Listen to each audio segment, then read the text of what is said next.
Olá pessoal, tudo bom? Estou aqui com o meu grande camarada Jorge, né, que veio aqui para gravar um tema muito importante com a gente hoje, que é a saúde do trabalhador.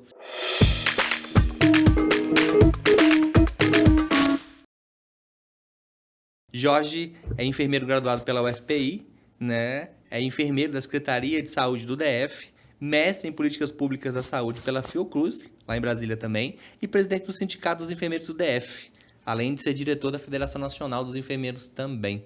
Vou deixar ele se apresentar um pouco mais. Obrigado, Jorge. Seja bem-vindo. Eu que agradeço, Adalberto, pelo convite. Muito bom estar no estado do Goiás, em Goiânia. Falar que eu vim do Piauí, né? Eu sou de Teresina, no Piauí. Moro em Brasília há 14 anos, local que eu me radiquei. Tenho um prazer enorme de morar em Brasília, o centro do poder político, e onde a gente pode discutir muita política pública, e por isso que a gente está aqui para fazer discussão sobre política pública em saúde. Então, agradeço aí novamente o convite. Não, para a gente é uma honra muito grande, principalmente a gente ter colegas de sindicato, né?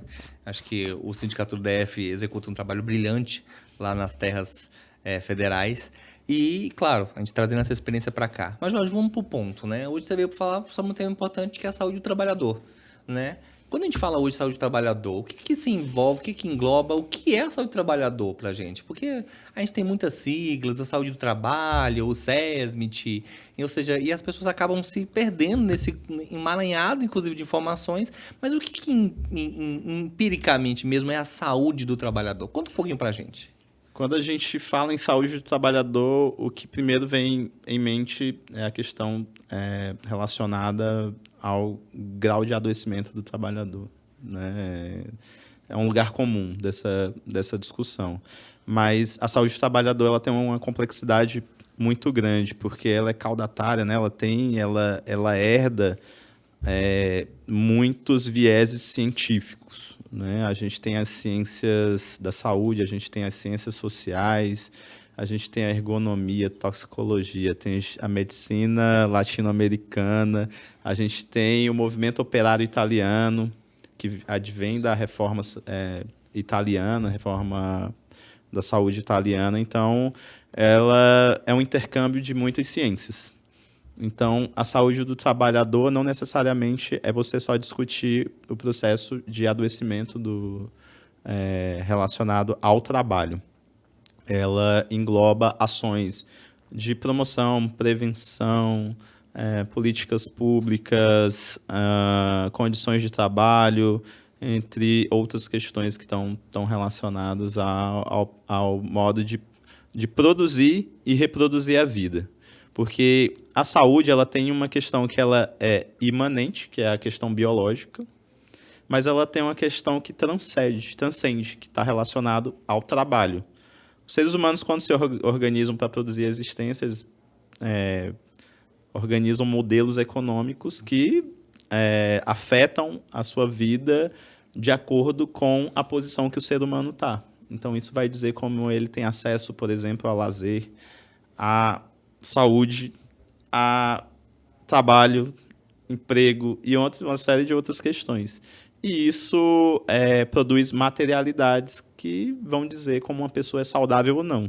A saúde do trabalhador ela faz discussão sobre todos esses processos. Por isso que eu falei que é um pouco complexa, né? Porque envolve tudo isso. Não só necessariamente aquela discussão sobre o nexo causal de um agente nocivo, uma bactéria que está causando uma infecção e o corpo biológico que está recebendo aquela bactéria. É uma uma questão muito mais ampla, né? E interessante isso que você coloca, né? Quando a gente fala sobre esses grandes ecossistemas que vão envolver toda essa saúde do trabalhador. E principalmente o processo ambiental, né? Antigamente a gente levava em consideração, pelo menos tinha esse entendimento popular, inclusive, que a saúde do trabalhador era muito ligada ao processo do SESMIT ali, ao processo ali do CID, voltado à doença, o que é CID, o que não é, né? E a gente se desenvolveu um pouco mais nisso para passar a entender que o adoecimento do profissional ou do trabalhador em si, né, seja ela de qual área for, ele está muito mais relacionado ao ambiente no qual ele está inserido e os riscos que ele está inserido ao próprio ambiente, Sim, né? sim. Então, sobre a condição salarial que ele vive, as condições de saneamento básico da casa dele, os problemas familiares, a relação social, né? Pra gente, como é que tá se dando esse tipo de relação hoje, quando a gente for falar, inclusive, desses processos empíricos, né? Hoje, Você falou muito da ciência social, né? E trouxe esses reflexos sociais. Isso, como é que isso se mensura quando a gente vai falar sobre saúde do trabalhador?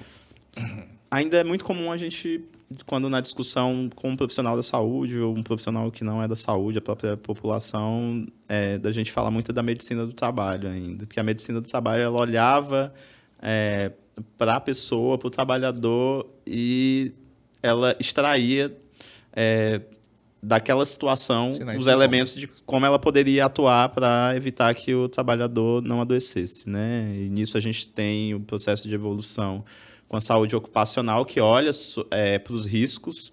Então, dentro da sua condição de trabalho, ali, ela olha muito para a questão se ela tem uma ergonomia ideal para o trabalho, se a luminosidade está sendo proporcional para o trabalho também, a questão do som e uma série de outras questões. E a saúde do trabalhador, não que ela exclui a medicina do trabalho e a saúde ocupacional, ela supera, ela engloba e faz um intercâmbio com outras ciências, justamente no sentido da gente compreender como é que é o processo de produção e reprodução da vida. Porque nós nos organizamos para trabalharmos, para produzir uma inovação, uma tecnologia, que diz muito sobre, inclusive, as formas de organização de um sistema de saúde.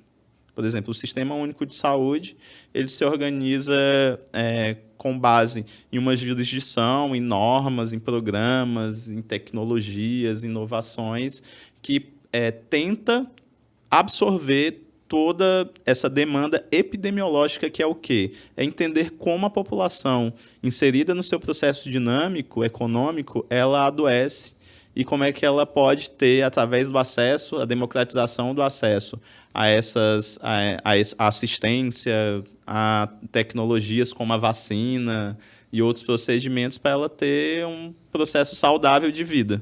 Então, a saúde do trabalhador ela está sendo discutida hoje nesse contexto de crises climáticas, políticas, econômicas, justamente como um instrumento de vigilância sobre os problemas relacionados à saúde da população, que estão relacionados ao processo de, como eu falei, de produção e reprodução da vida, que é o trabalho, que é como você está inserido dentro do território. Por exemplo, o processo de adoecimento da população que é exposta a agrotóxico é diferente, por exemplo, da população urbana, que é diferente da população que está exposta ao mercúrio, que são os indígenas, por exemplo, lá na aldeia Yanomami, né? Como é diferente das pessoas que vivem da pesca, do extrativismo, como é diferente das pessoas que estão passando hoje pela situação de calamidade, aquela hecatombe lá no Rio Grande do Sul. Estão expostas à leptospirose, entre outras questões. Então, a saúde do trabalhador ela tenta compreender todos esses processos, para ela justamente utilizar num processo de intercâmbio, intersetorialidade, conhecimentos de vários campos da ciência, para ela lançar mão de inovações e tecnologias para a gente conseguir sanar os problemas de saúde da população. E que afeta no próprio processo de produção econômica. Claro. Porque você precisa pensar como eu penso a realidade da pessoa no seu trabalho, no seu lazer, nas diversas dinâmicas da vida, de como eu proporciono um grau de equilíbrio que possa proporcionar uma vida saudável para ela. Então, isso tem repercussão em vários âmbitos da vida da pessoa. É um tema complexo, né? Mas é super interessante, tem uma programação muito diversificada, mas muito interessante. Jorge, você consegue trazer claro, a gente tá, tanto eu quanto você viemos de sindicatos da categoria da enfermagem. Quando a gente faz todo esse processo, essa complexidade que é a saúde do trabalhador, e a gente traz ele para o escopo da enfermagem, né? Como é que a gente vê hoje a saúde do trabalhador de enfermagem? né? E, claro, em suas grandes dimensões, mas especificamente, a gente consegue ter um recorte dessa população? Você tem A gente consegue, sim. Hoje, a enfermagem, a gente faz um recorte, a gente tem feito um recorte mais objetivo em relação à pandemia, por exemplo. O período pré-pandemia, onde a gente tinha uma categoria que ela trabalhava em condições já precárias, com baixos salários, desvalorização, com efeitos emocionais, psicológicos, e a gente tem um período pós-pandemia. A pandemia, ela é um recorte muito interessante porque ela agudizou, ela incrementou o processo produtivo, que já era como a gente pode dizer, sofrido. Ela agudizou esse processo e ela desencadeou novos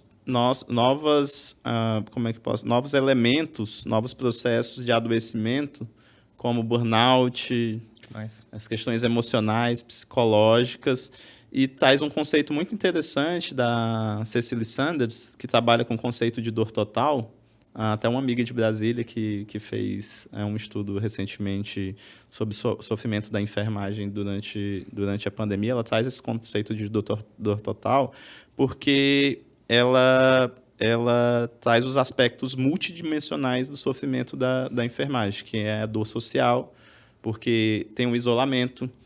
E a gente hoje vive, por exemplo, processos que estão relacionados às crises climáticas, ambientais, que exigem muito da enfermagem. Então, a enfermagem ela tem que trabalhar, por exemplo, o tempo todo para ela... Não tem descanso. Isso tem isso tem uma consequência para a questão relacional. Porque a pessoa ela tem que ficar focada no trabalho, a questão emocional e psíquica, porque a pessoa tem medo da morte, né? Porque ela tem medo de pegar uma infecção. Porque enquanto todo mundo parou, a enfermagem não, né? Ela tem a dor física, porque isso exige muito trabalho. E tem a dor espiritual, porque o trabalho tem uma consequência para ela, que é o grau de adoecimento, que muitas vezes é relacionado à incapacidade que a espiritualidade dela tem de dar resposta para aquilo, por exemplo. Né? Então, ela se vê numa situação... E até, se a gente for levar em consideração, até a vivência do morte e morrer, né? Isso. O entendimento do morte e morrer, a dificuldade de se interpretar isso. Porque eu acho que a gente comentou muito em alguns outros podcasts, outros episódios, e a gente sempre tem que voltar nesse ponto, porque foi uma ruptura histórica para a gente, né? Para a gente, não só como categoria de enfermagem, não só como profissão, mas como movimento, né? A gente se reinventou nesse processo. Né? A gente se provou nesse processo, né? Provamos nossa importância. Não que eu acho que a gente teria provar, né? Mas a gente teve uns holofotes que estavam virados para a gente. A gente conseguiu provar o quanto somos importantes no processo do cuidar, né? Na ciência desse cuidar. Porque eu acho que a gente produziu muita ciência nisso. Sim. Né? Fomos responsáveis por muita ciência. Mas eu acho que a gente não tem um papel muito, muito complexo ainda da enfermagem nesse aprender ao morte e morrer. E esse recorte ele é interessante da pandemia porque ele mostrou para a sociedade que a enfermagem ela produz bastante assistência à saúde da população, mas tem uma questão que eu acho que é fundamental, eu acho que dessa crise relacionada à pandemia, é que a assistência ela pode estar voltada, orientada para os processos de inovação, como a gente estava discutindo, por exemplo, em relação à saúde do trabalhador, que é você enxergar o sofrimento humano como possibilidade de eu desenvolver novas tecnologias no processo de trabalho, tecnologias para a população, por exemplo, a vacina. A vacina ela foi uma tecnologia que ela é utilizada pela enfermagem, porque a enfermagem ela tem uma capilaridade muito grande na sociedade para fazer a cobertura vacinal, mas também tem efeitos de encadeamento na própria produção tecnológica, porque a gente precisou desenvolver uma vacina em tempo recorde.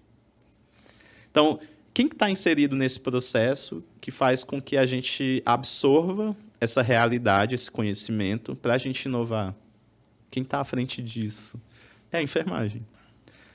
Lá no Distrito Federal, por exemplo, a gente, hoje em dia, através da Associação Brasileira de Enfermagem, em parceria com o sindicato, a gente está fazendo um curso de aperfeiçoamento de enfermeiros para inserção de dispositivo intrauterino na população. Que é algo sensacional, porque eu garanto um acesso a um direito sexual e reprodutivo à população, um direito básico, que é um método contraceptivo. Eu evito problemas nos sistemas de saúde relacionados à mortalidade materna, mortalidade infantil, com a tecnologia que ela é acessível. E no final impacta no trabalho do profissional, Do né? próprio profissional, porque ele vai deixar de fazer aquele pré-natal que é complexo, que é complicado, em que De muitas risco. vezes de risco.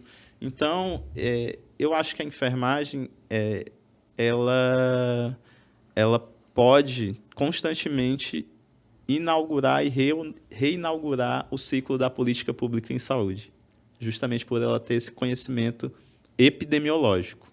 Então, o que a pandemia nos deu de conhecimento nesse sentido é muito valoroso. E eu acho que daqui em diante a gente tem que aprender muito com essa lição para a gente esquecer que nós somos profissionais que trabalhamos meramente no modelo biomédico de apenas realizar procedimentos pré-estabelecidos para a gente passar a ter um conhecimento que gera inovação, que ataca, através de políticas públicas, os problemas de saúde da população, conhecendo o que é a realidade da população.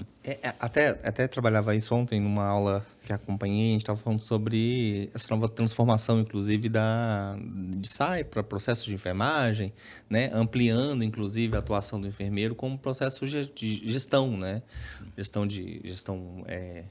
Com tanto a gestão do cuidado para além da gestão do cuidado, né? Trazendo uma nossa ferramenta como uma ferramenta de multifuncional. E eu utilizei um exemplo, inclusive, de um professor também, de uma aula da faculdade, onde dizia o seguinte, que em determinado hospital, né, não criar viés, a gente não usa os termos, né? Então, determinado hospital do município da capital goiana, que trabalha com reabilitação, um determinado profissional identificou que dentro do grupo de reabilitados, né, tinham boa parte deles, em cerca de 80%, eram motociclistas, né, que se acidentaram durante o processo de trabalho. Ele achou estranho isso, decidiu trazer isso como escopo de pesquisa, né? Investigando um pouco mais a fundo, descobriu que essas pessoas tiveram quedas, né, acidentes automobilísticos decorrentes de furo ao sinal vermelho. Sim. Né? Ele, cucado com aquilo, perguntou novamente para essas pessoas qual o motivo levou essas pessoas a furarem o sinal vermelho, né? E a maioria das perguntas foram que o sinal vermelho daquela determinada região, né, daquela determinada cidade que estava em questão, eram sinais vermelhos que ficavam muito tempo fechado e pouco tempo aberto. E isso atrasava diretamente o processo de entrega desses trabalhadores. Sim. Ele sagazamente chegou assim e falou assim, olha que legal, ele montou todo um relatório e levou inclusive para a Secretaria de Transporte, né, de Metropolitana de Transporte, dizendo o seguinte, olha, a gente tem que otimizar o temporizador dos semáforos, né, dos sinaleiros, para que o motoqueiro, inclusive para o motociclista, se sentia à vontade de esperar um pouco até chegar o sinal vermelho e não ultrapasse para uma nova entrega e não se atrasar. Sim. E aí, cara, isso tipo assim, ele falou isso numa aula, por exemplo, tem o quê? Eu acho que tem uns 8 anos, né? E aí eu falei assim, cara, naquela época ele já usava a SAI como um processo de negócio, e dá diretamente nisso que você falou, da gente utilizar, inclusive, as nossas ferramentas para, lá na frente, prever determinadas colocações, e que isso, claro, que aí a gente não sabe o desfecho que isso se deu, inclusive, como efetivar isso em política pública, né? Que a gente sabe que, às vezes, a gente pode ter o melhor engenheiro, as melhores ferramentas, mas se a gente não tem o papel e a caneta na mão, a gente não consegue fazer isso. Adalberto, vou além. Hoje, se a gente pegar as principais tecnologias que estão sendo desenvolvidas no mundo, por exemplo, relacionada à energia verde, né? Energia renovável, você ultrapassar, né, a utilização de combustíveis fósseis, fazer uma outra discussão sobre, por exemplo, as cidades a questão das enchentes e tudo isso está relacionado a você desenvolver tecnologias que proporcionam a sociabilidade das pessoas, mas também a saúde das pessoas. Então, isso está relacionado a uma política pública também de saúde. Exatamente. Então, assim, a gente não pode mais somente pensar a saúde como o que a gente chamava daquele que era a história natural da doença, né? Que para cada expressão fisiopatológica eu tenho um agente, né? Só um agente, né? Que é um vírus ou uma bactéria. Não é mais isso. A saúde do trabalhador, ela incorpora é um ecossistema, essa discussão. E ela não só incorpora a discussão sobre o trabalhador da saúde, não só o enfermeiro, não só o médico, mas ela incorpora o processo de adoecimento da população que impacta nos processos de trabalho. Olha só que interessante. Que amplo também, né? Porque para eu pensar como eu faço a assistência à população e dos meus processos de trabalho, eu preciso entender a realidade do meu território. E outra, como as pessoas se organizam, aonde elas habitam, o que elas comem, como se reproduzem, né? E aquela pergunta que é a discussão sobre ecologia humana, ecossistema, né? Exatamente. Tudo isso. Geografia. Toda essa discussão. Obviamente, ela é uma discussão complexa que o Sistema Único de Saúde nos presenteia, né? Traz uma programação muito rica em relação a isso, mas a gente tem um desafio que é desenvolvê-la. Formar profissionais dentro do campo da saúde coletiva que pensem a assistência no modelo biomédico, mas que também pensem a política pública, a saúde coletiva, o planejamento como plano da racionalidade humana, né? O território. Caramba, amplo. Tudo isso. Tá, e você falou uma coisa interessante que, claro, eu sou fã da Edisaura, que me ouça agora, o Departamento de Saúde Coletiva aqui da UFG, inclusive, muito reconhecido. Um abraço, Edisaura. Inclusive, tenho que fazer meu projeto para lá. Mas você falou, inclusive, sobre essas ferramentas. Comenta um pouco também como está o desenvolvimento dessas ferramentas. Você falou muito sobre a criação de tecnologias e a criação de ferramentas que ajudem nessas análises da saúde do trabalhador. Em que pé está isso quando a gente fala de ferramenta? Já existe, por exemplo, um censo do trabalhador, um núcleo de pesquisa específico para isso, né? Quais são as ferramentas que hoje, de forma muito palpável, ou que a gente almeja daqui a um tempo, que estão compondo todo esse ecossistema, inclusive, para entender a saúde do trabalhador?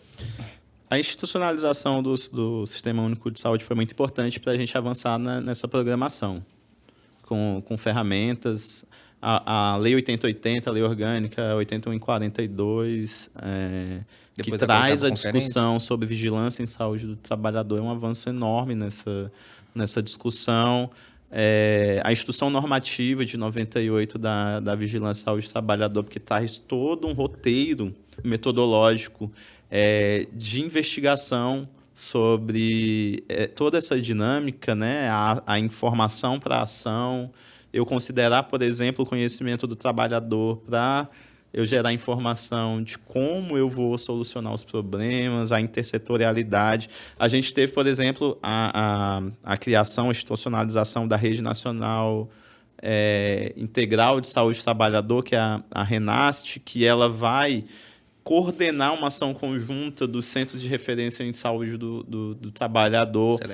Os CERESTs, que tem como base de atuação a atenção primária em saúde. É muito importante a gente dizer. E o próprio surgimento da Política Nacional de Saúde do Trabalhador em 2012, com uma programação fenomenal.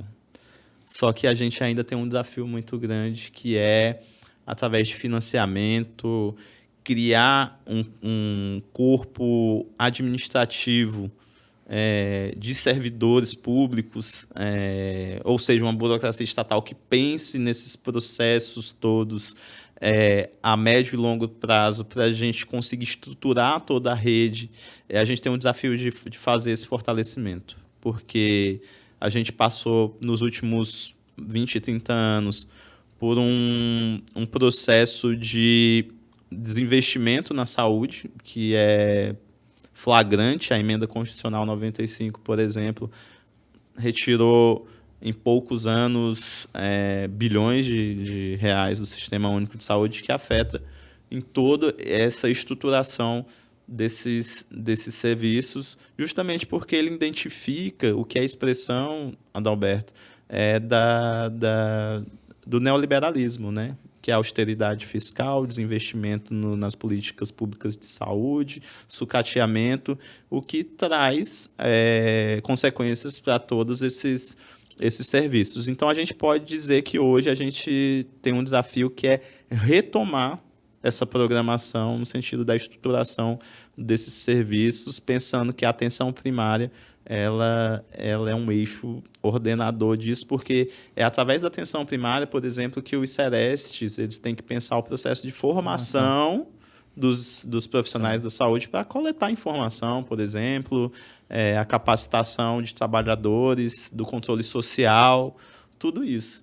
Mas isso a gente está num processo de reversão dessa inércia que a gente teve dos últimos anos. Mas eu acho que a gente avançou bastante. A gente tem órgãos de controle, como o Ministério Público do Trabalho, o próprio Ministério Público. A gente tem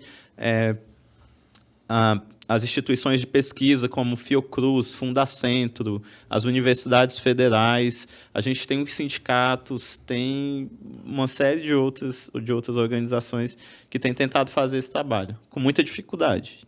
Então, a gente precisa reverter uma lógica que está colocada hoje de fragmentação da assistência, de terceirização, de privatização, porque é o que eu falo, só com o Estado que a gente consegue pensar políticas de desenvolvimento social, de vigilância, que solucione os problemas da população. O processo de terceirização e privatização da saúde ele não garante porque visa o lucro. Então, eu nunca vou pensar a vigilância em saúde considerando os aspectos epidemiológicos, do trabalho. Final, não pensar em lucro, né? Não tem como. Porque ele pode até pensar na vigilância, desde que isso seja comprovado que gere reduza custos para ele. No final gere exatamente. Não, mas para a população, em um modo geral, para o desempregado, porque uma coisa que a política nacional de saúde do trabalhador e da trabalhadora traz, que é muito interessante, é que a gente tem que olhar para os processos produtivos econômicos, né? Ou seja, considerar o autônomo, considerar aquela pessoa desempregada, considerar o vulnerável, considerar aquela pessoa que vive da pesca, que mora no campo, ou seja, todas as situações de trabalho. Isso só o poder público pode pensar em como solucionar esses problemas. Não, eu acho que antes de terminar, a gente falou muito, acho que foi uma aula muito grande nossa aqui. E aí fica aquela pergunta, né? A gente está falando... Estamos falando de dois sindicatos, né? Tanto o sindicato do Estado de Goiás quanto do DF. E quando a gente fala de saúde do trabalhador, né? A saúde do trabalho, e a gente fala do sindicato, né? Comenta um pouco para a gente. Eu tenho isso um pouco claro em minha mente, principalmente com os últimos debates da Federação Nacional, né, onde a gente traz austeridade, né, onde a gente trouxe, inclusive, as grandes percas trabalhistas que tivemos nos últimos anos, né, uma delas, inclusive, a própria aposentadoria, que vai inserir, inclusive, dentro do mercado de trabalho, pessoas que vão chegar em plena atividade de trabalho com 65 anos, 70 anos, até 80 anos. Né? E como é que a gente ia pensar na saúde do trabalhador dessas pessoas, né? Como é que a gente ia pensar, inclusive, trazendo isso para o nosso scope, né? Como é que a gente ia pensar num enfermeiro, no assistencial, né? Que vai virar o paciente com 80 anos de idade, né? E a função do sindicato nesse processo, né? Eu acho que para quem está nos assistindo, está nos ouvindo, eu acho que é importante frisar também, e eu tento sempre trazer isso, a importância do sindicato nesses papéis, né? Nesses temas abordados. Claro. Conta um pouco para a gente, das suas experiências, claro, no DF, e como a gente pode tentar trazer isso. Vou dar um exemplo de uma questão recente nossa, que foi o piso salarial da enfermagem. Eu acho que a luta pelo piso salarial da enfermagem ela expressa uma luta contra o processo de adoecimento da categoria. Acho que a pandemia ela externaliza isso tudo, ela publiciza todo esse sofrimento que ele é anterior à pandemia. Então, foi uma categoria que foi para a luta para dizer um basta. Assim, a gente precisa ser valorizado porque a gente está em todos os campos, né, da produção, na saúde, que diz respeito ao, por exemplo, ao complexo econômico industrial. A gente produz materiais, a gente produz vacina, insumos, a gente faz assistência, a gente está gerenciando os serviços. Então, a gente precisa de valorização. E que não é necessariamente só econômico. Como eu disse, a gente está na estrutura, nos processos, nos resultados. Só que quando a gente faz uma discussão no campo econômico, a gente está dando, vamos dizer assim, um recado em relação a todos os processos de vida do trabalhador que adoece, que é o conceito que eu falei da pandemia, que é de dor total, porque a gente está sofrendo de todos os lados. Uma questão muito interessante que corrobora com a realidade da gente, por exemplo, é que, por exemplo, de 2015 até o ano passado, até 2022, eu acho que de forma mais categórica, a participação do salário dos trabalhadores no PIB do Brasil reduziu bastante. A gente saiu de 2015 de uma participação no PIB de 45% para um pouco mais de 29%, de 28%. Então, a gente reduziu bastante nosso salário, aumentando nossa produtividade e, consequentemente, o grau de adoecimento, não é? Que está relacionado a acidentes de trabalho, sofrimento psíquico e uma série de outras questões. Então, a luta sindical ela é importante para tentar reverter. O processo de luta do piso salarial é justamente essa necessidade da gente reverter o processo de sofrimento e desvalorização do trabalho no Brasil. É uma tentativa da gente colocar o trabalho como o centro da produção e reprodução da vida. É dizer que o trabalhador ele importa hoje. É dizer que o trabalhador ele tem direito a uma vida digna, ele tem direito a transporte, ele tem direito a lazer e uma série de outras questões. Lá no Distrito Federal, só para dar um exemplo, Adalberto, a gente lançou no final do ano passado o Fórum Distrital de Saúde do Trabalhador, que a gente chamou de Fórum de Saúde, Direito e Trabalho, que tem a intenção de ser um fórum que vai discutir os processos de adoecimento relacionados aos processos econômicos do Distrito Federal, mas também discutir formação também. A gente também está discutindo a necessidade de fazer curso de formação com os trabalhadores, para a gente pensar em termos epidemiológicos a vida do trabalhador no Distrito Federal e apresentar, obviamente, ações para isso. Então, foi uma ação que o sindicato participou no ano passado e que vem construindo, e a intenção é a gente trazer diversos setores para a gente fazer essa discussão. Agora, obviamente, no sentido da atividade principal do sindicato, é lutar por valorização, por melhores condições de trabalho, por mais políticas públicas, como eu falei da questão do DIU, mas outras questões também, práticas avançadas, enfim, uma série de políticas que podem melhorar a vida do trabalhador da enfermagem, mas também de outros trabalhadores também. Não, é isso. Jorge, a gente vê que, assim, horas e horas aqui, mas nós está acabando. Então, assim, queria deixar aqui o nosso agradecimento imenso pela sua participação, né? Veio aqui também, vai participar também de um evento nosso aqui do sindicato. Mas eu quero agradecer de coração, inclusive, ter vindo aqui, ter se disposto a falar sobre esse tema que para a gente é tão importante, né? Afinal, estamos construindo um congresso sobre esse tema, né? E dizer que as portas do sindicato, as portas desse podcast estão abertas ao sindicato do DF, que é um grande parceiro nosso, não só de amizade, mas de grande luta. A gente se espelha muito, inclusive, nas lutas que sofrem bastante lá a galera do DF, que nossos vizinhos aqui, e dizer que a gente está aqui para, como diz, para toda obra. Pau para toda obra, o que precisar da gente está com a gente. E claro, sinta-se à vontade de voltar diversas vezes, esse espaço está aberto para você, está aberto para toda a diretoria. Estenda, inclusive, aqui o agradecimento a toda a diretoria do Sindicato DF, que faz um belíssimo trabalho lá e que, como diz assim, né, debatendo, discutindo e refazendo, a gente vai conseguir transformar as coisas. Fica aí nosso agradecimento e deixa aí seus agradecimentos. Eu agradeço muito o convite, Adalberto. Hoje eu saí lá de Brasília, eu tirei uma foto do broche, né, do PIN do Zé Gotinha e coloquei assim, bora ali defender o Sistema Único de Saúde, que é o que isso eu tenho como projeto de vida. Eu acho que a gente, como servidores públicos, como pessoas que discutem políticas públicas, devem pensar 24 horas como a gente vai propor políticas públicas de saúde para melhorar a vida da população. Acho que esse é o nosso desafio como sindicato, como seres políticos, e a gente faz essa ponte aérea quantas vezes for possível para a gente fazer essa discussão, e conta com a gente também. Espero que tenham gostado dessa conversa aí. Não, foi ótimo, quem está nos assistindo.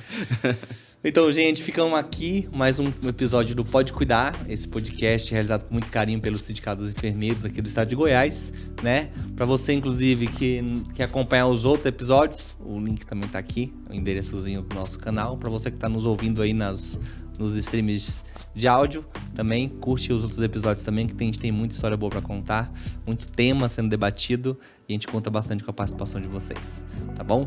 Um grande abraço um grande abraço do sindicato, né? E vamos continuar falando da saúde do trabalhador, vamos continuar falando da saúde dos profissionais de enfermagem, vamos continuar na luta, né? Porque como a gente diz para sempre, né? Ano passado eu sofri, mas esse ano eu não morro. Então, obrigado, gente.